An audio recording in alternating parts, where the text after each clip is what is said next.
When Irving Gibson first met me, he was on top of the world. His story was an interesting one, too. One of many I found memorable, sure, but everyone is unique. Backgrounds, behaviors, choices, and excuses. Maybe I get overly invested in people, but I can't help it. I shamelessly enjoy the drama and seeing how one decision leads to the next. Irving was born with the ability to rewind time by exactly 1 minute and 43 seconds. No more, no less. He didn't realize he had such a powerful gift at first, and was well into adulthood by the time he finally discovered he could send his mind far enough into the past to correct recent mistakes, or even the odds against cosmic misfortune for himself or others. Some blame God or some grand universal plan for the bad things that happen to them. Others see random chaos as the only thing that dictates where and how a place and time become wrong. A few accept everything that comes their way and subscribe to the belief that each failure or accident is a growth moment. My friend Irving was harder to define. He had only rage for the bad occurrences that stumbled into his existence. He'd never call himself entitled, since he didn't ask for or expect much from life. And yet that's all it ever really was, regardless of how he looked at it. He saw himself as a joke before his gift awakened. The dirt on the sole of a shoe, always being stepped on, put in the world to be laughed at by forces he didn't even truly believe in. Some occasional self-pity can be healthy as people grow, if it leads to self-improvement or a measured effort to respond or feel better. What's always sad to see is a soul giving into jaded, cold cynicism and the belief that nothing will ever change. Irving was born in 1988 in Las Vegas, Nevada. He had seen some of the world, but had never moved from home, unlike the rest of his family.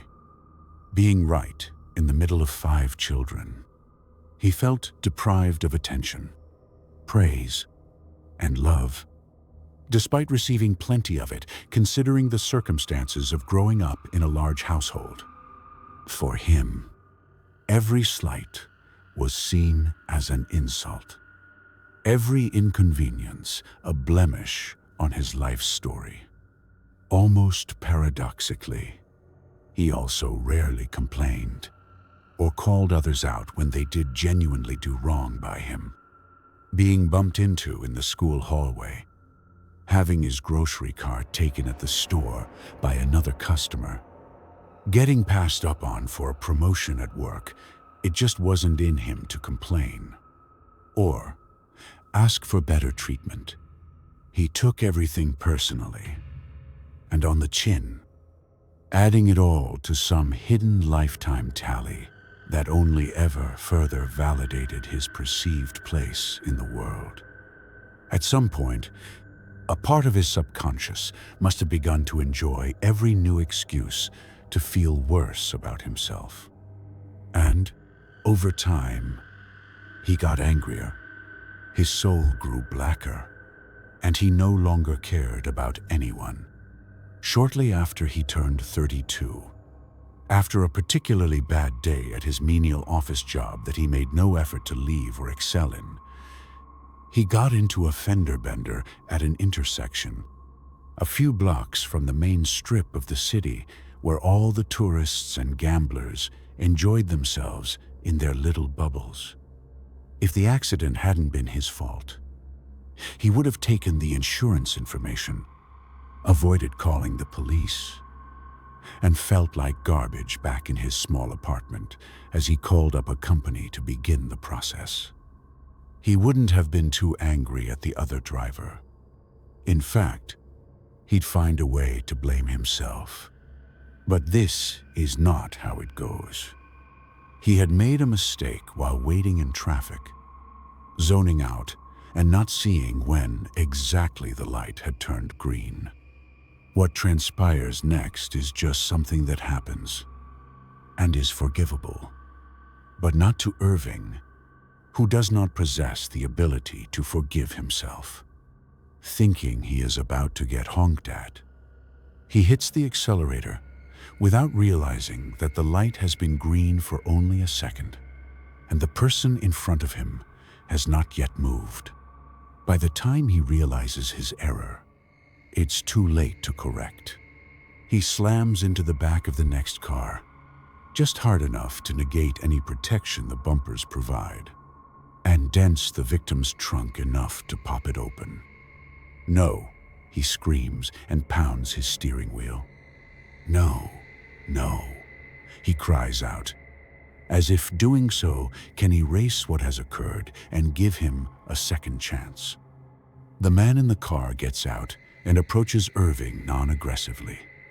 Some people are understandably more focused on their own anger after such an accident. Others' first reaction is to show concern for the other driver and will want to make sure they're okay before any blame is doled out. Despite what you see in the media, very few try to escalate these matters or resort to a violent reaction. Not that there's any harm in being considerate and careful, as to not provoke a stranger who might respond in such a way. For non-confrontational and self-loathing Irving, however, this is already the new worst day in his long, painful life. He'd rather be dead as he sees the older man walking towards him.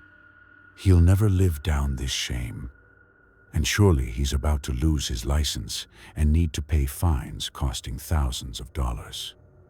It's always the worst-case scenario with him, and his fight or flight responses are triggering fiercely. Why? He shouts and slams his steering wheel some more.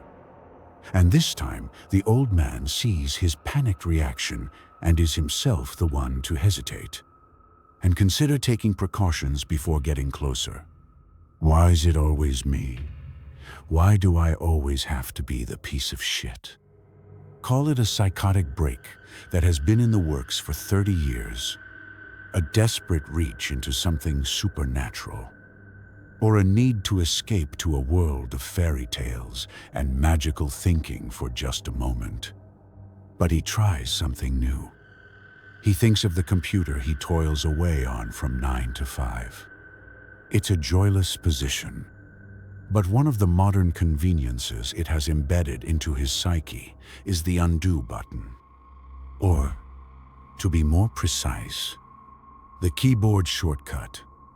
Pity all those poor primitives who had to use typewriters and the scribes before them.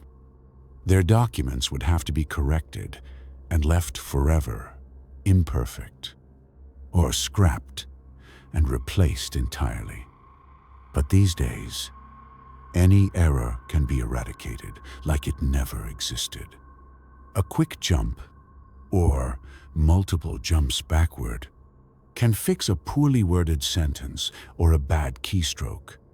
It's almost like a miniature form of time travel.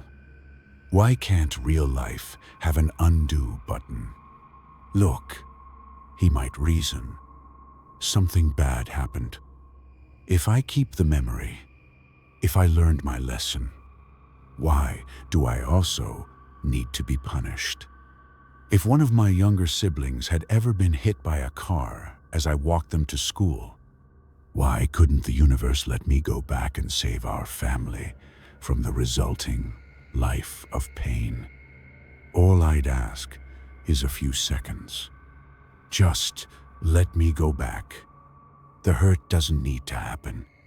It serves no purpose. It's meaningless agony that never should have been inflicted. And so, in what one might call a Hail Mary move, Irving squeezes his eyes shut and tries to deny or reverse reality. "Undo," he pleads. "Undo, undo, undo," he continues, thinking about how many times the elegant little option has helped him before, at least while his toes were dipped in the digital realm. Then, he is startled by a car honking. "I know," he snaps. "I know, goddammit. I just had an..." He looks up from his steering wheel. There is no man about to knock at his window.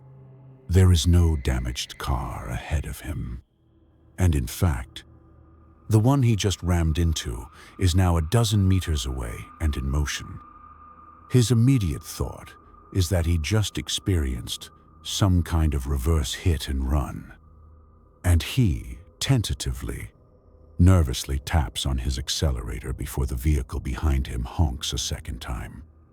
As he traverses the next block, he realizes something else. It hits him like déjà vu for a moment, as it would anyone who had just used such a power for the first time. But after some blinks, and a few seconds of looking around while he stays well under the speed limit, he is startled to realize that he really had just driven down this section of East Charleston Boulevard. And, like the prior time he had done so, the next light changes to red just before the car in front of him might have proceeded across the next intersection. Now, extra attentive to lights on his journey home, he keeps his eyes on the road at all times and drives carefully. He can perceive that he's been given some kind of extra chance, but isn't sure how or what just happened. Some manner of foresight is what he settles on for now. A likely once-per-lifetime mulligan that prevented a single misfortune. He can't explain it, but perhaps he's earned it after all these years of suffering as a cosmic joke. I find it a little funny how he brushes off the possibility of one miracle by conjuring up another. Some people will come up with any excuse to deny the validity of wild new events in their life, whether they be good or bad.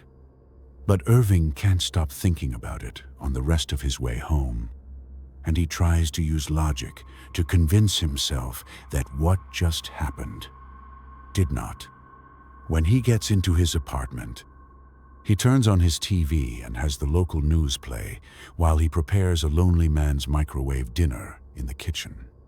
As the anchors go on about all of the bad things happening in the world, he takes out a butter knife to jab holes into his meal's plastic cover and ends up dropping the piece of metal with his clumsy hands. It falls onto his bare foot and hurts enough to warrant a strong, reactive "God damn it" from his mouth. Instead of jumping right into another round of cursing his existence, he stares down at his foot and the knife lying on the kitchen tile, and he ponders. There's no way it will work twice, he thinks. Hell, it probably wasn't even real the first time. But he chooses to try anyway, seeing as how the only person he can embarrass is himself. And he's become quite used to that. So, without placing any belief in his power, he whispers, "Undo." Nothing happens. Why would it? People don't get extraordinary gifts. If they did, there would be television interviews and books and movies made about them. They wouldn't just keep it to themselves and tell no one. He believes. Despite these thoughts, he tries just once more. This time, he closes his eyes, concentrates on his desire to erase his pain and reverse his latest stupid mistake, and makes a wish like a kid blowing out the candles on a birthday cake. None of those ever came true for Irving, though, so why would this? He opens his eyes and he's suddenly standing at his apartment door, which he'd just opened, so recently that it is still moving backward to the doorstop. He is shocked. His fingers open up, and his keys drop to the floor. No way, he tells himself, reacting like most anyone would. This can't be real. To test the limits of his ability, and to see if it can be used 3 times in one day. At the risk of exhausting it, he performs a third undo. He's still standing in the doorway, but his keys are back in his hand. He's beginning to understand. He can't roll back past the first reversal of time. If he could, then what would stop him from seeing the beginning of the universe via countless jumps that go backwards a couple of minutes at a time? So, he's not quite a god. He doesn't have a count of seconds yet. But whatever it is, it's certainly good enough to remove most mistakes he makes from that moment onward. His only immediate regret is that he hadn't been awakened to this gift until now. He imagines using it in high school or college, and how many problems it could have solved.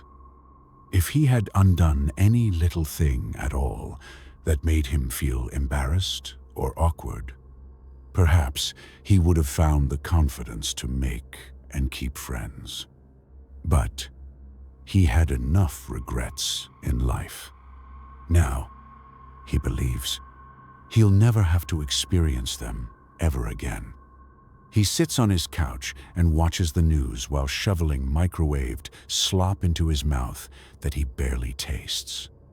His mind is active, and some dusty old corners of it wake up for the first time in years. He's never thought so hard, or in such creative ways for a long while. At his job, he's seldom needed to. He had resigned himself to a life of going through the motions like a corporate zombie. But now, the possibilities. So many possibilities. He stares at the anchors behind the desk as they talk about the obesity epidemic in young children. He realizes how he's never really liked them.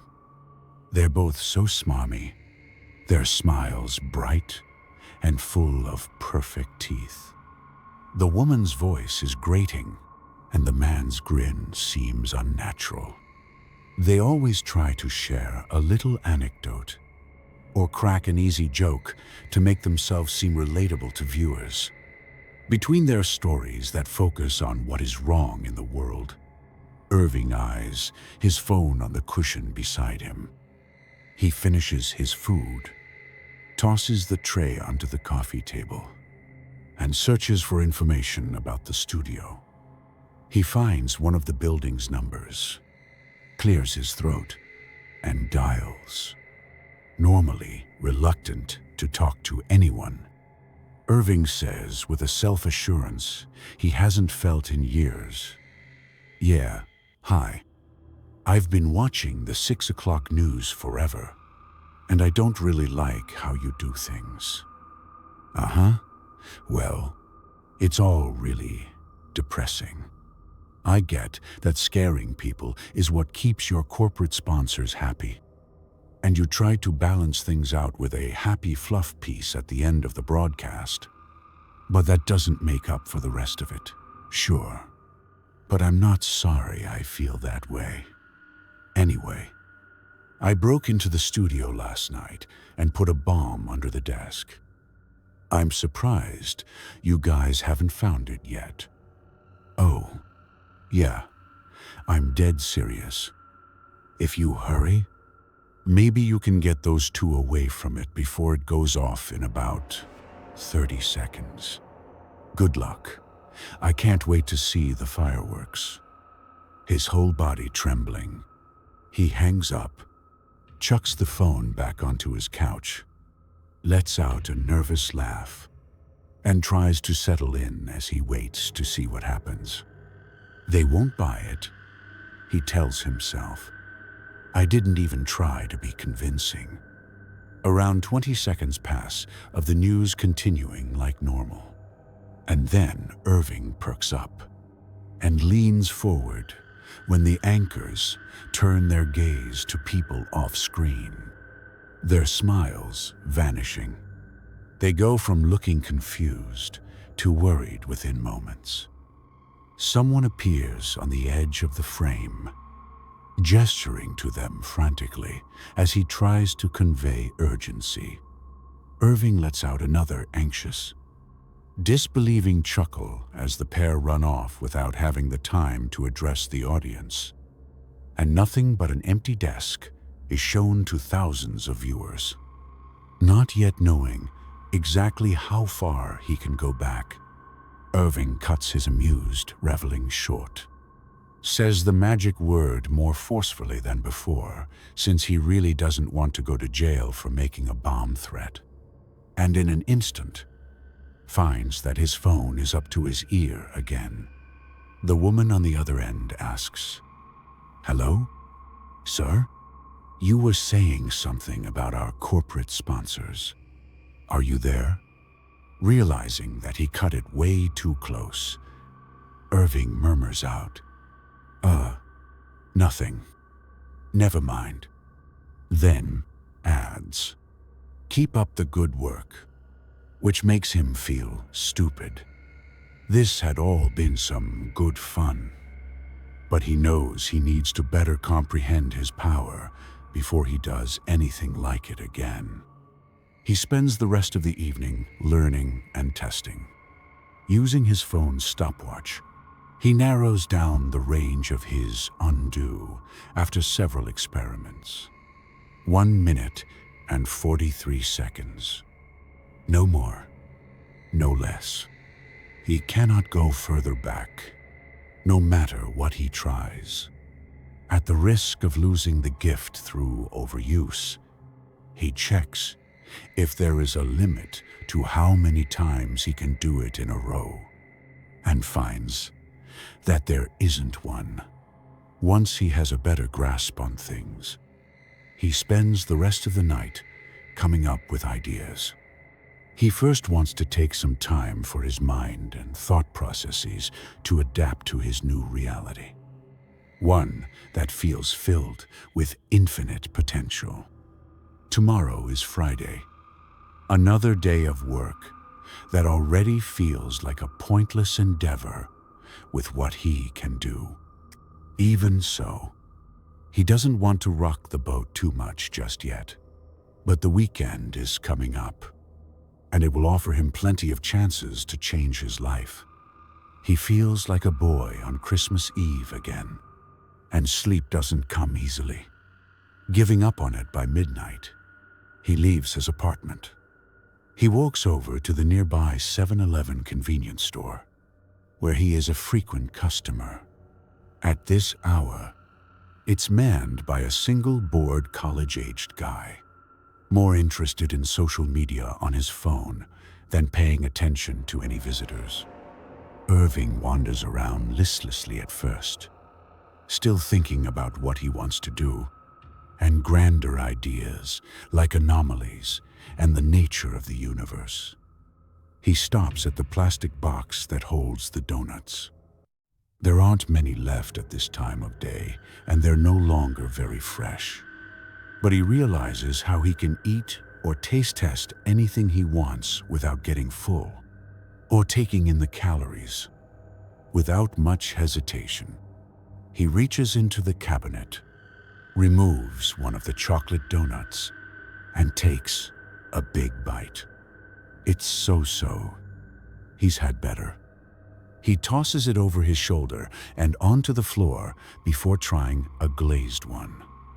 After chucking it over the shelves, he bites into a cruller, and now, feeling more playful, hurls it like a fastball into a rack of potato chips to see how many bags he can knock down. On impact, the pastry explodes into a satisfying little burst of fried dough, but fails to drop any chips to the floor. "Dude, what the hell are you doing?" The employee snaps at him. "You have to pay for all those. And then you can get your drunk ass out of the store before I call the cops. I don't care how much money you lost at a casino today." Irving looks at the young man, tries to come up with something witty to do or say as a follow-up, but all he can summon is an uncaring belch. The employee stares at him in disgust. Having amused himself, Irving jumps back to when he had just entered the store. For him, this is all harmless pranking so far. A way to blow off steam that has been building up in his gut for decades. He ends up picking out some favorite junk food, and on his way over to pay for it, notices the scratch-off tickets. Even if Nevada did have a state-run lottery, it would be useless to him. But the instant winners had promise. Then, he thinks about the odds of actually winning anything worthwhile, and they aren't good. Sure, he could keep buying different cards and scratching them as quickly as he could, but he knows he'd only get through maybe 2 at a time. 3 at most. So, he doesn't bother. After the employee rings up his meager total, Irving eyes the candy bars by the register.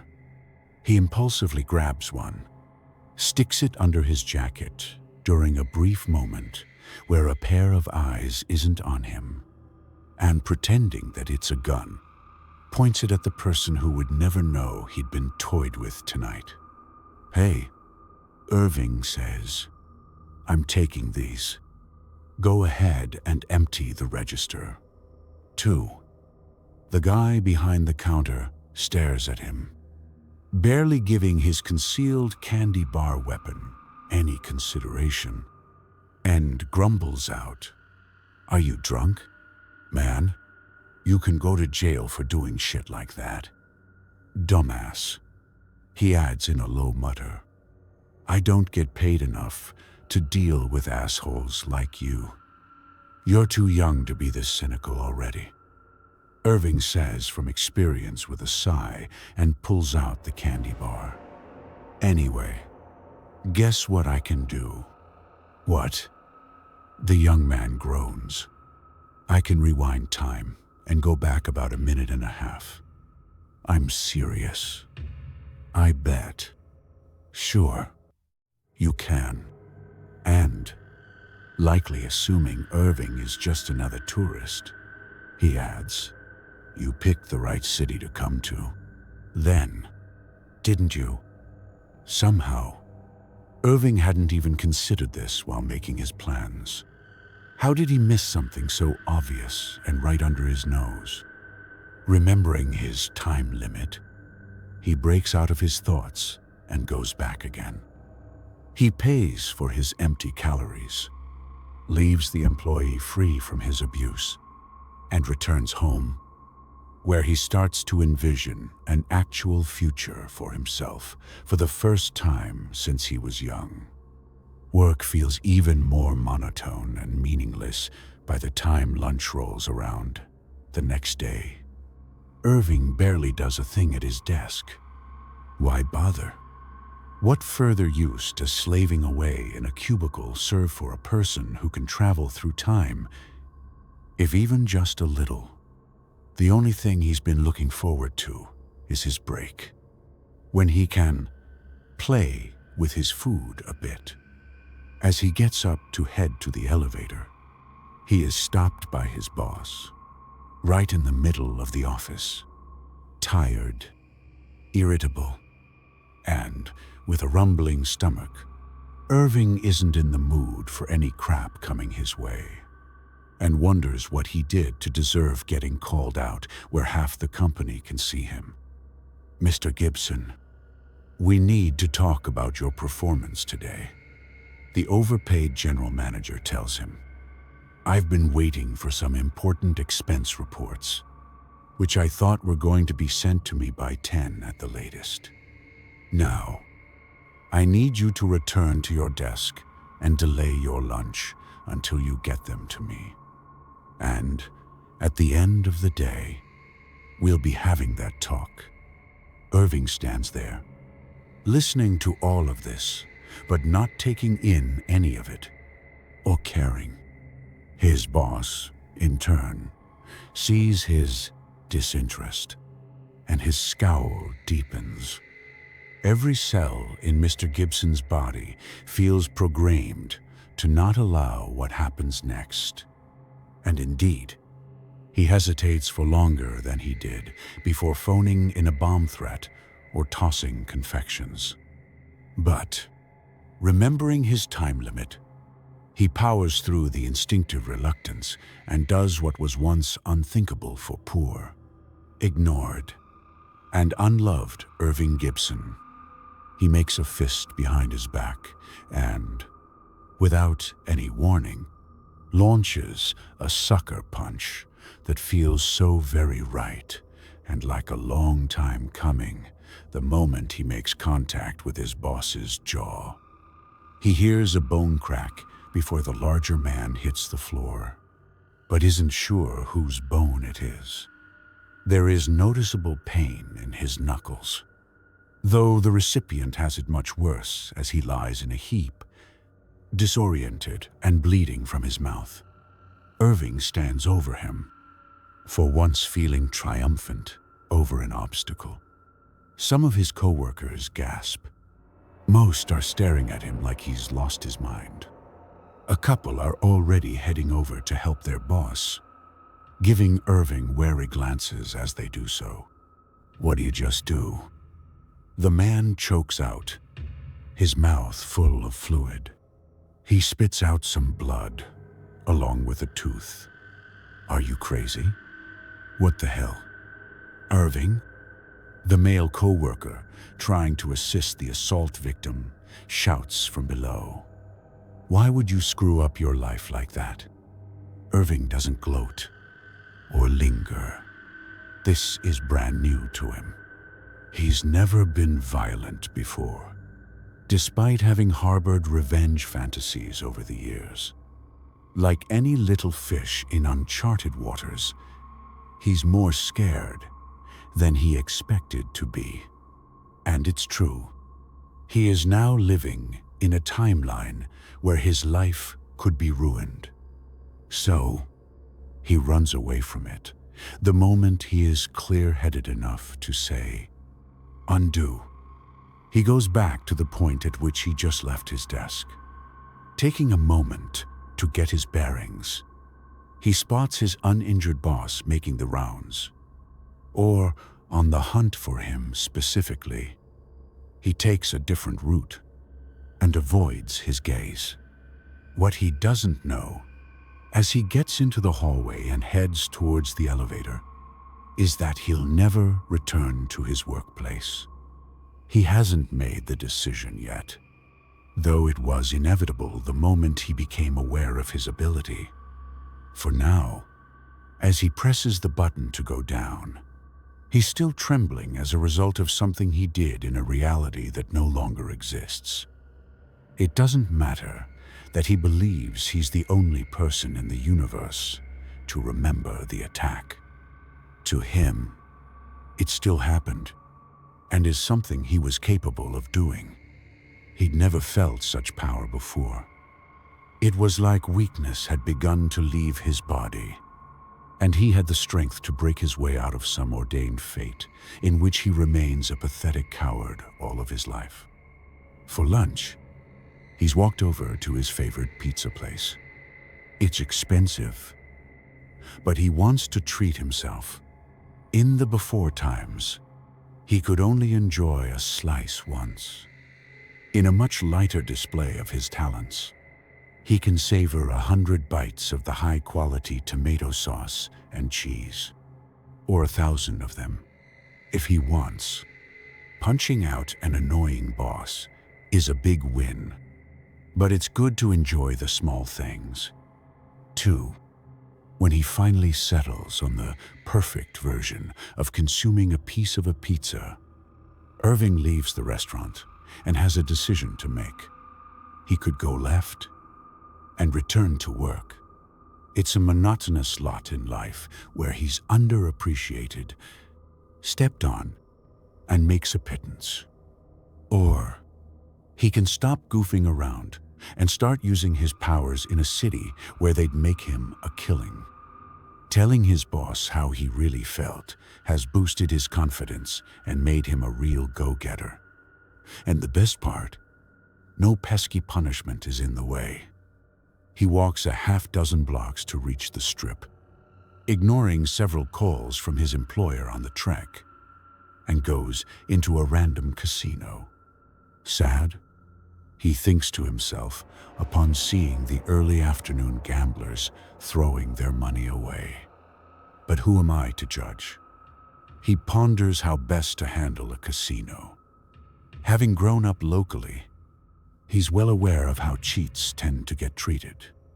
And if he gets unnaturally lucky at a long card game, he is liable to go beyond his time limit and get stopped no matter what upon leaving the table.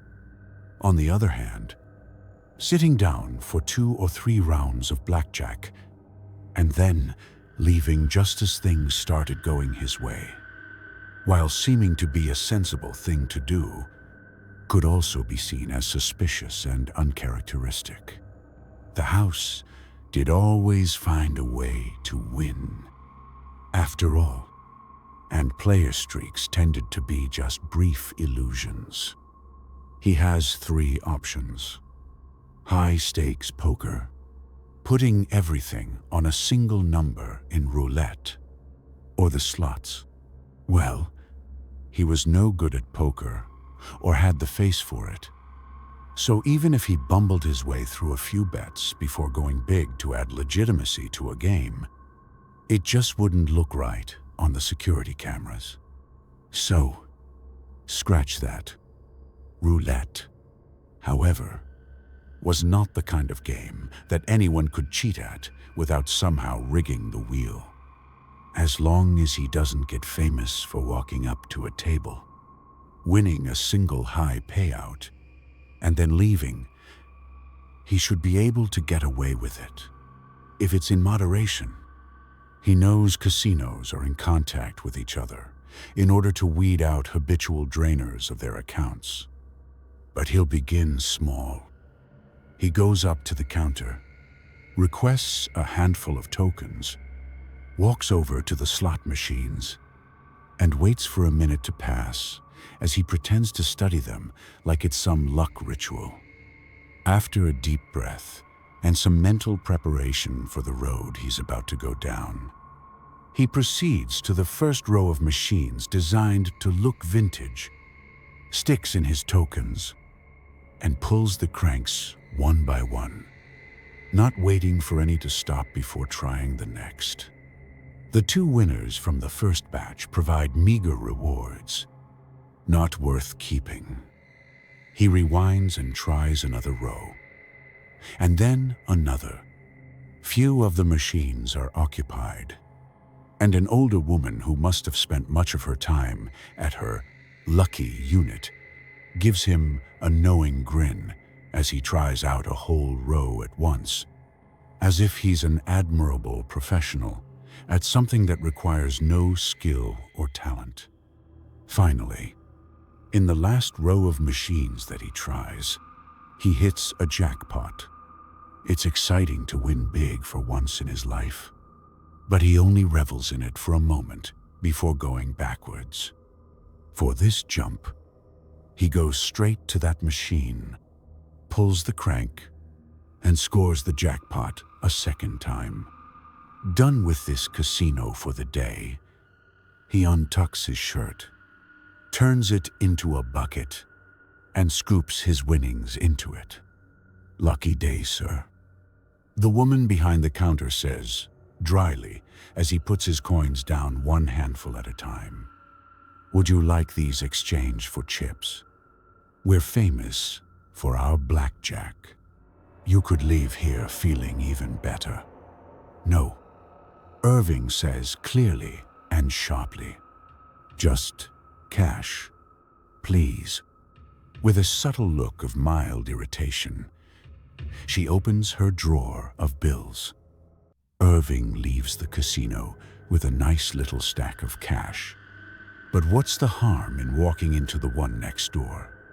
He could do smash and grabs at every establishment over the course of the day, rack up a tidy sum that would last him months.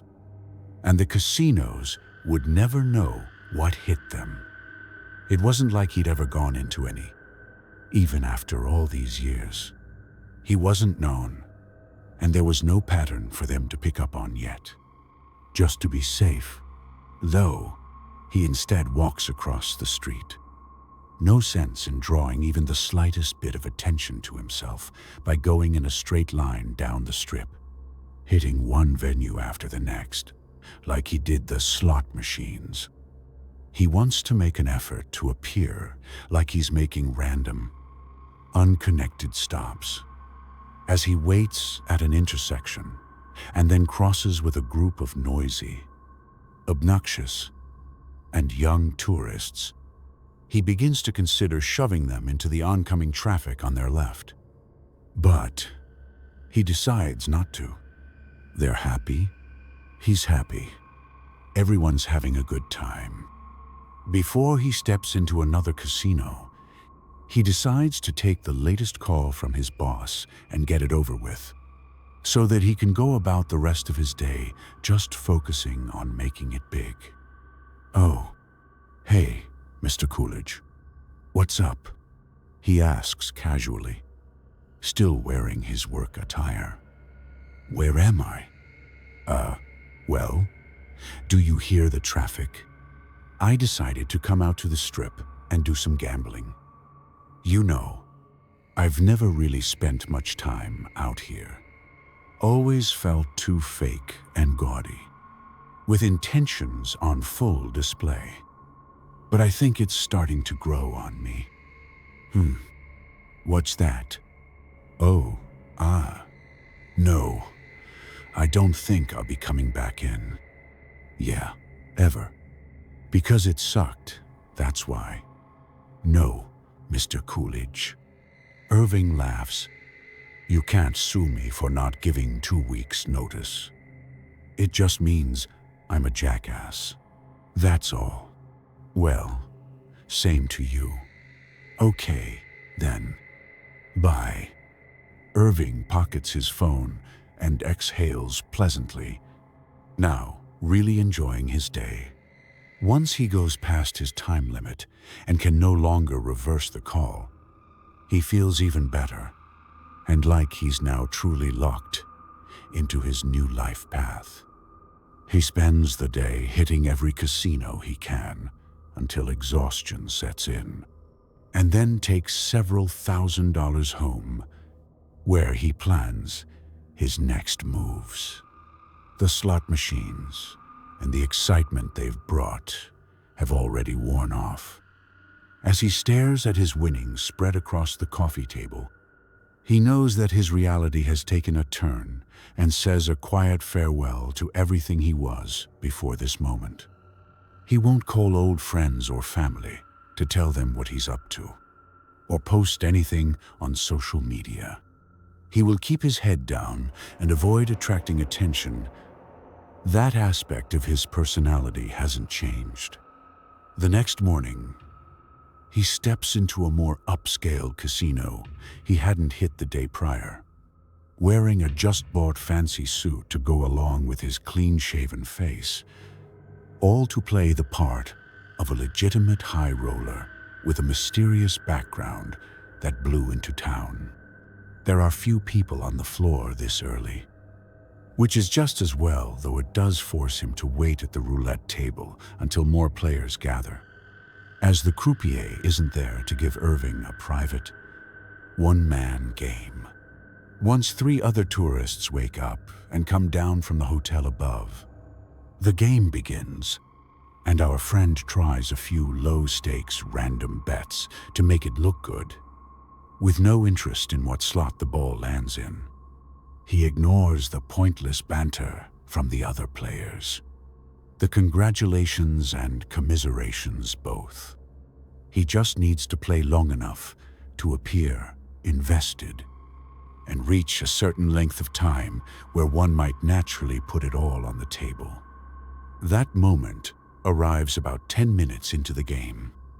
After he's won and lost some pocket change, the ball lands on zero for the first time. And for Irving, used to feeling like one, the moment seems right.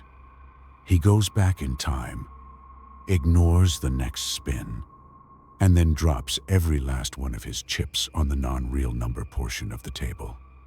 The other players look at him like he's nuts, or just a professional risk-taker.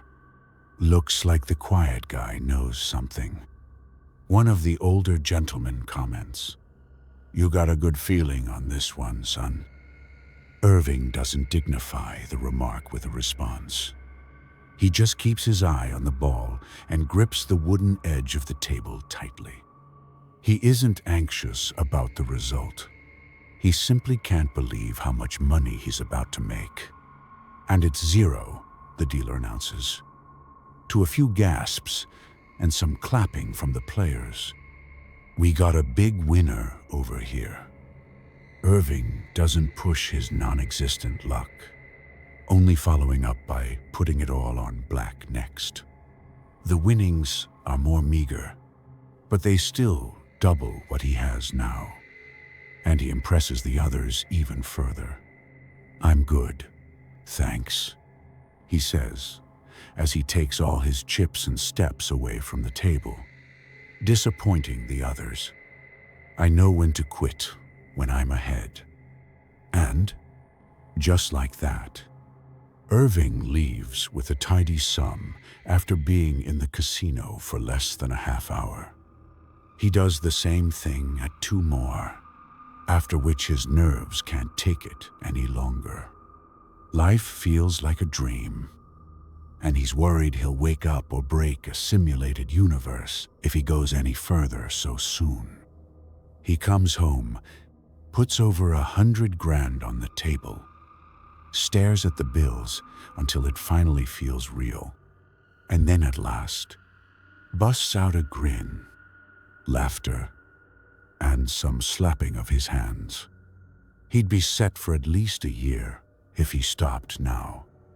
The next day, he spends a chunk of his winnings on a luxury hotel room for some instant gratification, which beats the longer process of finding a better home. He then plays more roulette downstairs, and then at other casinos. He lasts into the evening this time, and begins to gather a flock of infuriating onlookers that cheer him on. He takes his winnings to more casinos, and annoyingly, some of his fans follow. Drinks are ordered for him, as if doing so will reward the buyers with a fragment of his luck. Beautiful women hit on him and make a guy who even now still has no self-confidence feel awkward. He drinks, and the dealers seem pleased, since alcohol consumption often leads to bad calls that return money to the house. Of course, that doesn't happen, and Irving takes more of one casino's money and runs off to another. Sometimes, he'll yell expletives at the people bugging him, or attack a few before rewinding. Doing so makes him feel better than winning big, which begins to lose its luster and becomes little more than a feeling of going through the motions. He loses track of how much he's raking in. At the end of the night, with his fancy clothes a mess, he returns to his hotel, playing one more round downstairs for the hell of it. Once back in the room, he tosses a stuffed briefcase onto his bed's silk sheets. Before he has a chance to count it all, he runs into the bathroom and throws up. Not from the booze, but because his nerves are shot and adrenaline has been coursing through his veins the entire day. Before he passes out on the bed, He finds that he now owns roughly $3 million. In one day, he feels like he's left a smoldering crater behind on the Las Vegas Strip. He's become the casino's scourge, their worst nightmare. And now, he can afford to not enter one again for a long while. As he tries to sleep, he imagines how far he could go, how much power he could wield if he chose to pursue it. He looks beyond just getting rich with his 1 minute and 43 seconds. He could seek political aspirations. On that note, he thinks it's a shame he couldn't rewind much further, if only to check if his vote really does count in an election, or if the numbers were actually orchestrated by groups operating in the shadows. But politicians are often hated by a sizable portion of the population, and what he really wants is admired. So, why not become a famous creator of some kind instead? An actor, even. He does have infinite chances to get an audition just right. Or later on, the perfect take on a film set. Becoming a celebrity on the Vegas gambling circuit just doesn't fit him. It's given him some initial cash that's opened up more possibilities, but he wants to go big in other ways that don't feel quite so shallow. It's while he's spending the next day in isolation and enjoying some room service that it comes to him, as he watches reruns of game shows on TV. Of course, how had the obvious eluded him again? Answering trivia questions, or flawlessly providing the questions in something more intelligent, like Jeopardy. While appearing charming and knowledgeable would give him the chance to make a name for himself, and even leave an actual mark on history. Over the next week, he gets a new car and picks out a more modest house that goes for $1 million. Since he doesn't own enough to fill up a bigger place, nor does he want to pay for the maintenance or insurance on some small mansion. It will do for now, and feels like a massive upgrade to his crappy apartment. He's already decided to never go into a casino again unless absolutely necessary, if just to avoid the people they attract. He schedules a tryout for a game show, passes the phone interview, and a month of taking it easy later, flies out to Los Angeles. He knows that if he can get a hot streak going, other productions might simultaneously be afraid of what he's capable of, but also perhaps want to chase the viewership numbers he'd bring in for them. All he needs to do is get his foot in the door. Unfortunately for Irving, he arrives at the studio without a clear understanding of what it takes to get past the next stage. He doesn't know enough of the answers on the test to leave much of an impression. And it's impossible to even cheat off of the other participants' work in the closely guarded room. His time traveling can't take him back far enough to make a difference. And his pleas of, "I'll do great on the show, you'll see," fall on deaf ears. He remains optimistic for a while and tries to get on other shows, easily imagining himself on set with a smile and nice clothing. But he just doesn't have the talent they're looking for. After 3 months of trying, he returns to his lovely house, feeling as bitter and resentful as he used to on a daily basis. Now, you might be wondering by now, when exactly I enter this story. I did tell you that Irving met me while he felt on top of the world. And if that point has yet to arrive, then when do we proverbially shake hands? It's coming soon, I swear. Irving's life is, after all, a series of highs and lows. Resigned to the casino life, at least in the short term, Irving makes his grand return to the Strip at about the same time they've all stopped keeping a watchful eye on him. He'll study up during his free time and memorize pointless facts so that he can try the game shows again in a year. But until then, all he has to fill his resurgent emptiness is scoring big from gambling, that is, no longer really gambling. It doesn't take him long until he stops reacting much at all to winning. He scoops up his chips, evoking little emotion to those cheering him on, and adds the cash to a safe at home that is quickly running out of space. He upgrades to an even better car. But it also brings little excitement past the first few times he takes it hot-rodding near Fremont Street. One night, while researching if there are any secret methods to better one's odds of getting on a game show, he comes across a discussion about many of them being reluctant to accept people who are already wealthy. The audiences tend to not like or root for them. They prefer rags to riches stories. Irving stares at his safe full of cash, realizing that, while not impossible to make his next dream come true, it's certainly gotten harder. He angrily throws his laptop across the marble kitchen island and doesn't bother rewinding to fix its broken screen. A few minutes later, he's venting by tearing it up on the Strip in his Lamborghini. While it is tempting, he avoids running down pedestrians. When he pulls up alongside a cop car, however, he knows he can't temper his behavior.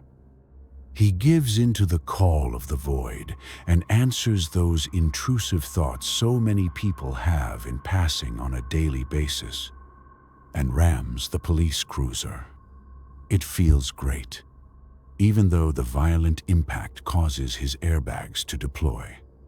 He laughs about it as the cop car skids along with its left side doors bent out of shape.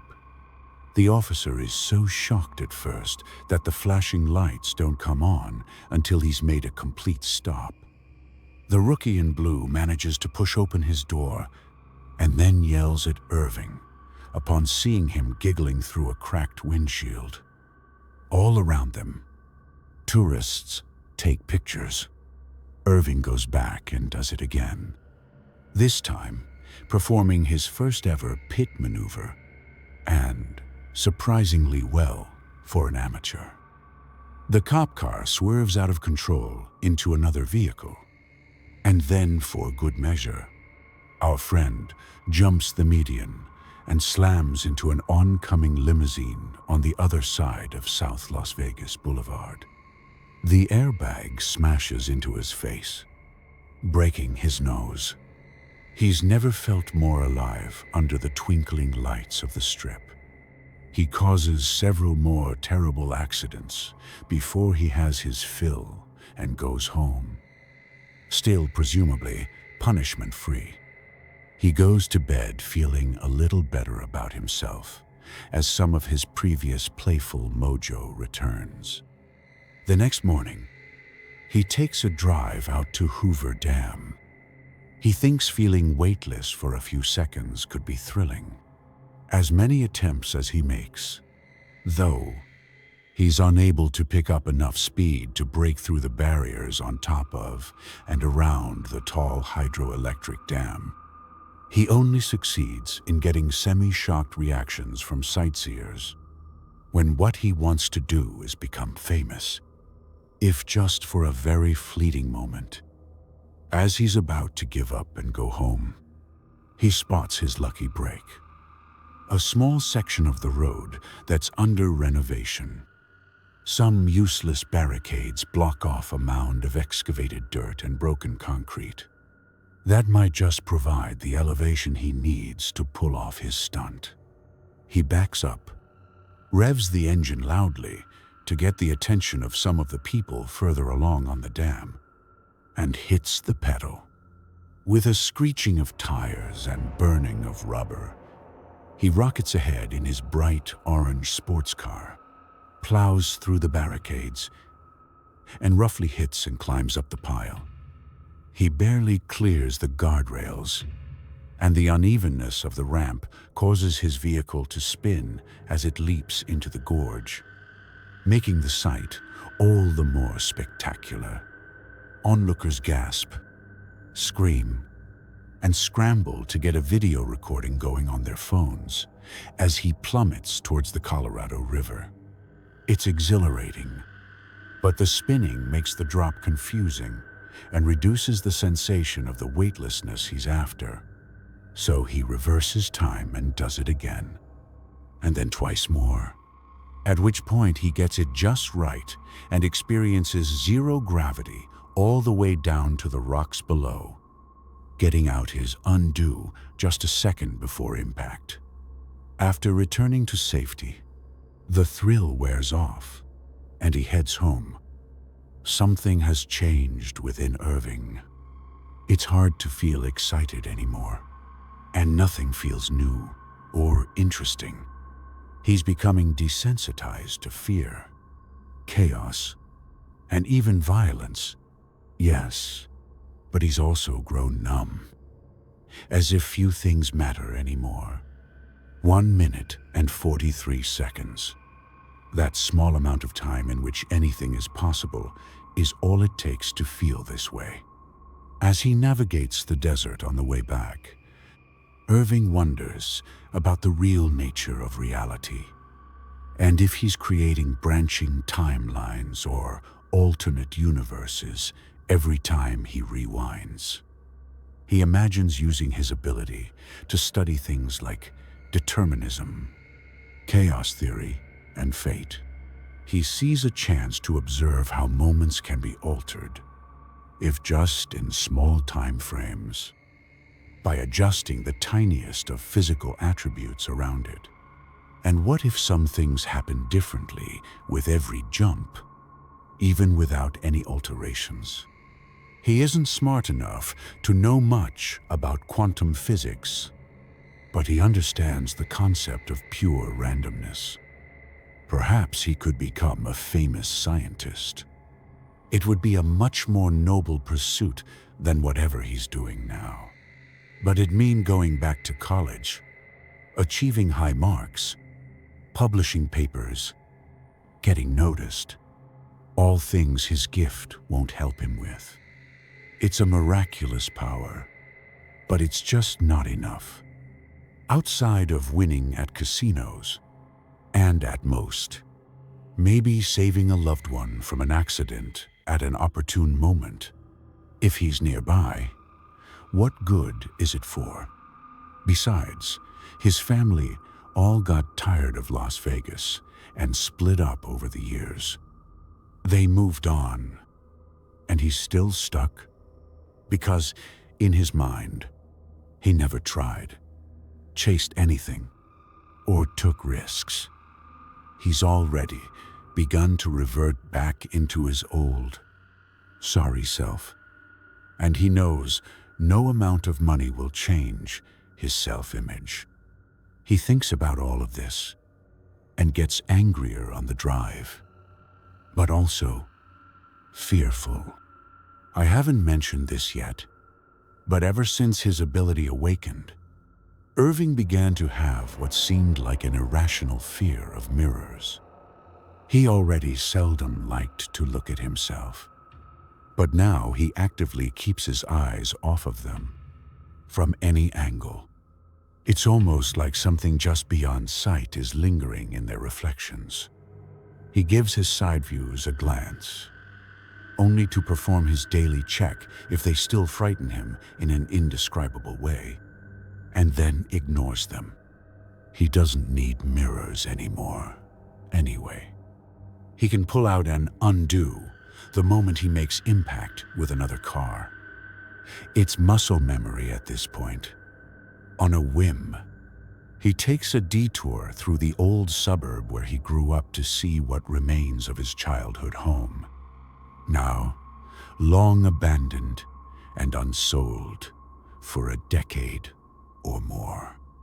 The streets are neglected and in poor shape, and after he looks at the last place where he truly felt happy at all, back when he was a child, he sees something else familiar past the next intersection. A loose dog, not mangy enough to be a stray. People letting their dogs run wild. That always pissed him off while growing up in this corner of the city. And the tradition continued even now. He didn't hate dogs, or in fact had ever hurt an animal bigger than an insect before. But seeing the mutt roaming the streets is what finally sets him off in ways he hadn't felt since he attacked his boss. It's another reminder that nothing ever truly changes or gets better, and it's other people that don't learn lessons. He grips the wheel and then notices another mammal over on the next block. The young girl watching the dog sniff around the street, safely behind her yard's chain-link fence. She seems entertained by the beast that, for all anyone knows, had mauled someone's grandma just minutes ago. It was time for a learning opportunity about dealing with nuisances. It'd be one she'd forget. True, but at least Irving would remember teaching the lesson. After waiting for the dog to begin crossing the empty street, Irving floors it, hitting 60 miles an hour in seconds, and leads the animal's path like he's riding on a bullet.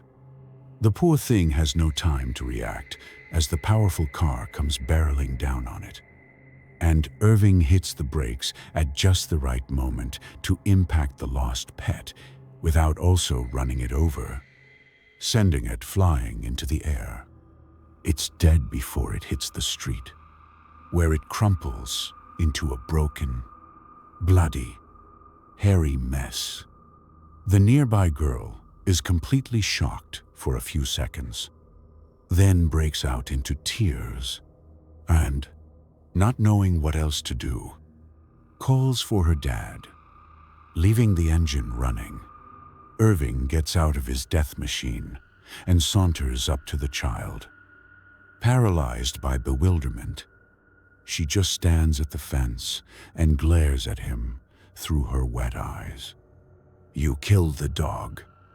She splutters and sobs. "Why did you do that?" "Oh, is that what I hit? I thought it was a coyote. Sorry." "Kid," Irving says cruelly and twists his lips into a smirk. "Guess that's going to mess you up for a while." "Huh? But it was pretty cool how far it flew, wasn't it?" "What's wrong with you?" she wails and runs off towards her father, who had just opened the front door. The man stares at Irving, then looks at his vehicle, the blood on the front bumper, and what remains of the dog. Irving expects him to say something. He's looking forward to it. But the girl's dad just shakes his head and goes back inside, not wanting to get into it with someone who seems like a psychopath.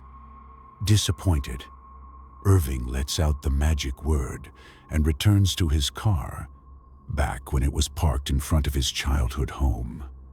He studies the dog for a moment and considers doing it again. It might be funny to try and hit it in such a way that it flies into the girl's yard. But now that thrill is gone, too. So he peels out and gives the neighborhood a wordless goodbye. Later, he lies awake in his expensive bed, thinking about people and how annoying they are. All he can do is win money and attract them like flies. They'll congratulate him, ask for playing tips, want to be like him, and hope his good fortune is contagious. His old job was thankless, but had the benefit of letting him usually be left alone. At his new workplace, he'd always eventually earn a reputation and the fans that came with it. People, obnoxious, loud, simple-minded people, coming from all over, all saps, fooled by local propaganda into believing the city would make their dreams come true. Even those that only visited to see the other attractions or shows were equally as bad. Their smiles, their revelry with friends or family. They came here, messed up traffic, made him late for work, played their loud music, got drunk and rowdy, and treated the city like one big amusement park instead of the functioning metropolis that the locals needed it to be. Maybe it's finally time to show them his real talent. He resists his darkest urges for a little while longer as he spends the next week at the casinos, pointlessly adding to his bank account. It's now the height of the tourist season, and they're on his nerves like never before as they crowd the streets with endless debauchery. On the day he at last gives into the growing madness brought about the gift that has cursed him, yet he'd never want to be rid of. He's leaving a casino and tries to shove his way past a group of incoming college frat guys wearing Hawaiian t-shirts in Las Vegas of all places. He smells the alcohol on their breath as they bump into him, sending his latest winnings to the floor. "Bro, watch where you're going," one of them snaps, and then he and the guys look at the bills scattered on the carpet. "Shit, dude, you're loaded." That was it. Irving, after having waited for an excuse, feels so violated by their presence that he takes out his father's old hunting knife he'd concealed under his jacket and rams the small blade into the young man's stomach. Irving barely flinches, and the 20-something doesn't realize what's happened until he looks down and sees the red blossoming around the knife planted in his belly. He needs a moment more to process it, and then lets out a panicked scream as his buddies yelp and holler. "What the fuck?" "Man." The more muscular of the guys yells at Irving as some people rush over to help and an employee dials emergency services. "You stabbed him? You goddamn psycho." It feels so very right, and like a long time coming for Irving. It's as if he's stabbed himself, too, only in his case instead of blood. He's relieved the pressure he's built up over the last month. He smiles and is promptly tackled to the floor by two of the frat guys. He laughs as they keep him pinned, and then jumps backward in time, the smell of drunkenness still in his nostrils. He doesn't let them off easily during their second meeting. Instead of getting himself bumped into, Irving takes the initiative and charges at them as soon as they come through the door, slashing and hacking wildly. They cry out and put their arms up defensively, which Irving cuts long crimson lines into. He's used to injuries where blood takes a moment to rise to the surface. Inflicting wounds that instantly draw it in dense jewels feels so exotic.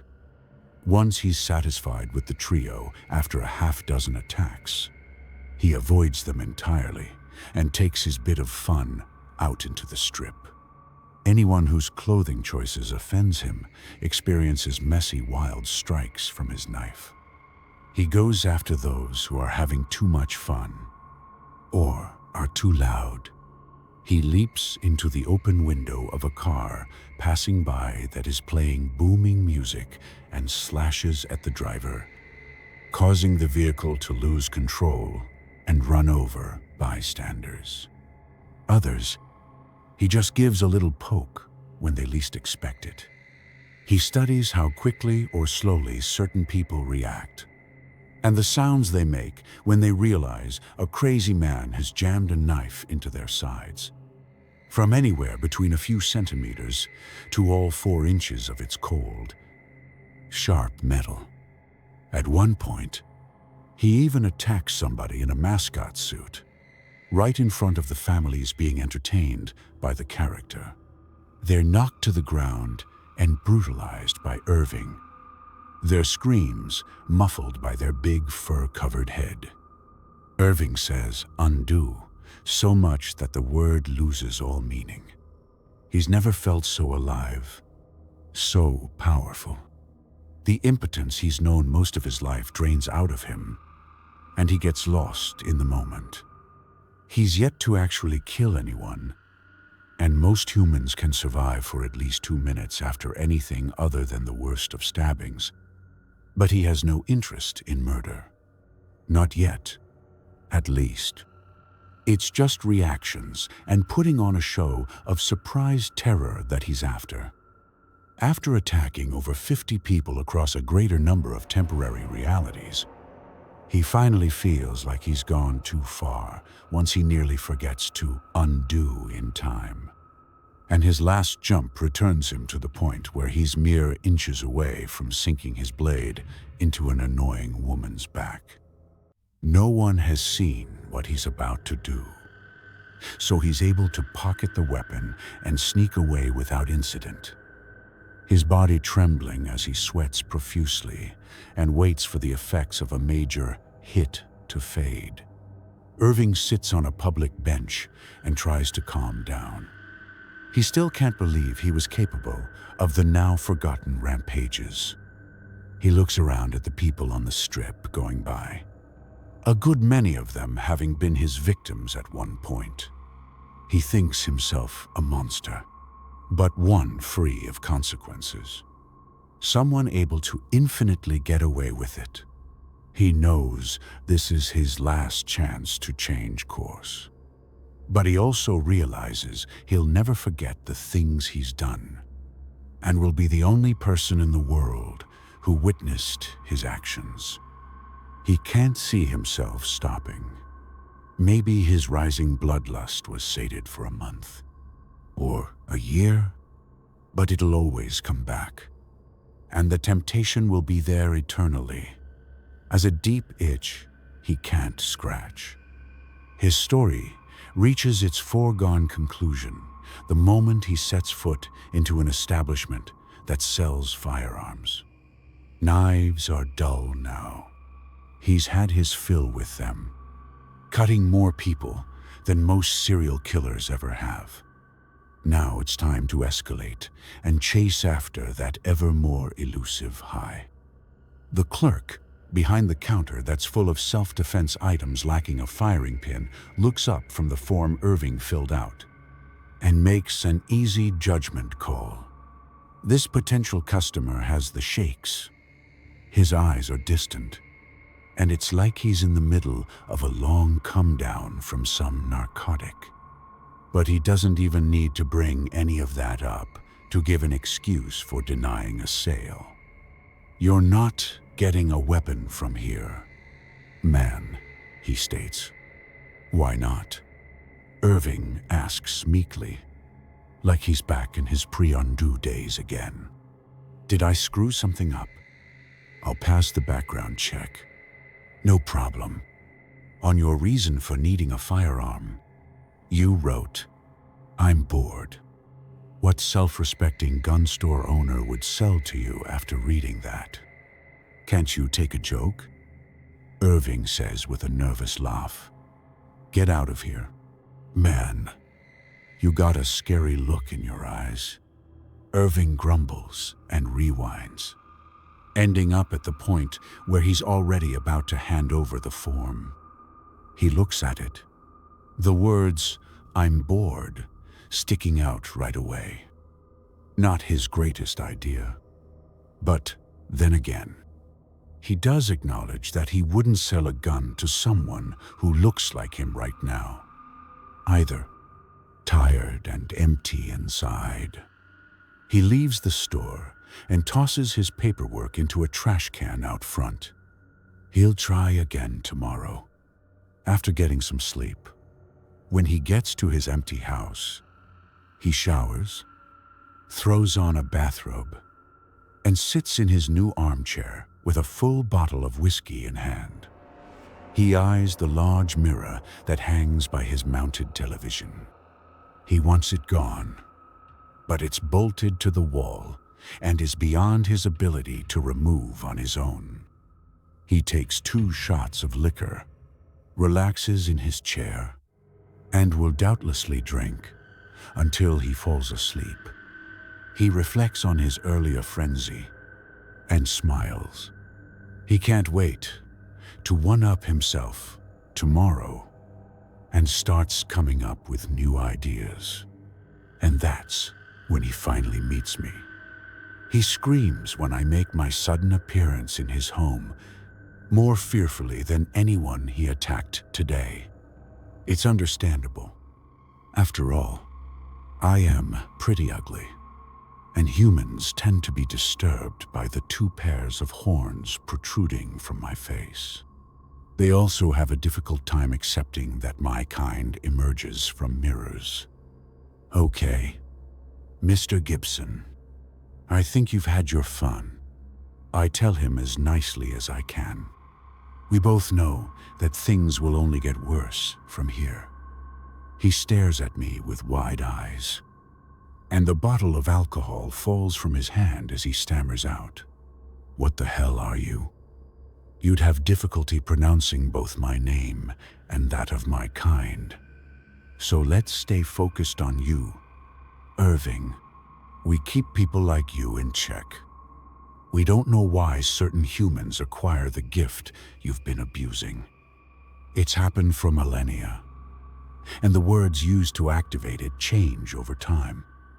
I've seen some of your kind able to only go back a few seconds. Once, I met a man who could jump back an entire hour. You are a bit below average by comparison, but the length of time hardly makes a difference. It always eventually leads to the same thing. And in that regard, I am even less impressed. You let it corrupt you much faster than the norm. It was flagrant and purposeful from nearly the start. Ooh, hell no, screw this. Undo. Irving blurts out, and time rewinds. But I go with him. Undo, undo, undo. Irving pleads, now going back about a second with each attempt. That won't work on me. I tell him with a sigh, look, I'm sorry. I had a bad day, a bad life. I'll stop. Okay? Oh, Mr. Gibson, I've been watching you for a while now, and I can pick up your very loud thoughts.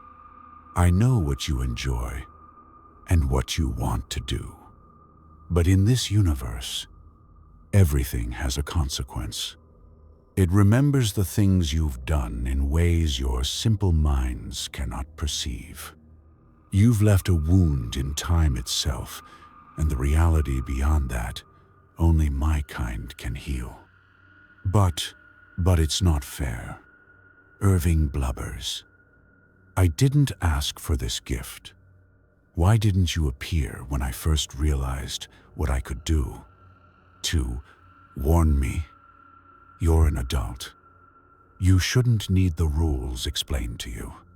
You were tested, and you failed. If it makes you feel any better, so far, everyone with your ability has eventually gone down this path. The gift seems incompatible with your species' nature. Even so, my kind always gives yours a chance, and we hope to one day see it used selflessly.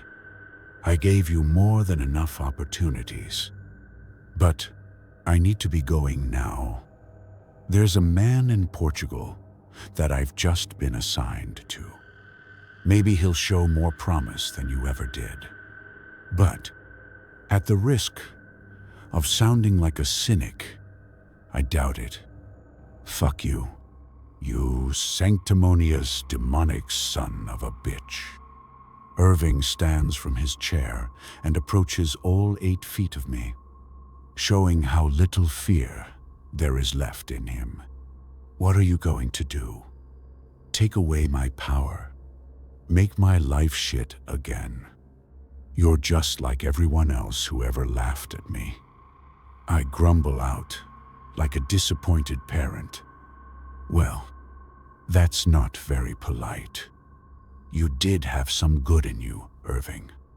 But, like it has so many others, this gift proved too much. To be honest, I do feel sorry for you, but that's all the consolation I can offer. Then go ahead and punish me, you giant freak. I'm used to it. I can take it. Whatever you are, and wherever you came from, the human race. I don't know what kind of speech Irving is planning to prattle off to me, but I really don't have the time for it. I've said what I needed to do, and must get back to the daily grind. I let out a tiring groan over his ranting, and say one word that comes out in a thundering boom and rattles the entire house. Undo. The process takes about 3 seconds, and Irving feels agony for some small portion of it. Just long enough to help him realize how badly he messed up. First, his skin is blasted away, and then his muscles and circulatory system are shredded into thin, wispy ribbons that fleetingly float off into the air. For a brief instant, he's nothing but a standing cluster of sturdier bones. But even those don't last long before dissolving into dust that takes to the air like snow flurries and then vanishes entirely, leaving nothing behind. The fancy residence's lights turn off, and it goes back on the market. In the darkness, I move through the mirror and return to my lowly work. Maybe I shouldn't complain so much. If humans stopped being born with powers that violate reality, I'm not sure what I'd be doing to stay busy. And that's my story about the time I met Irving. You wouldn't know him. The Gibson family only ever had 4 children.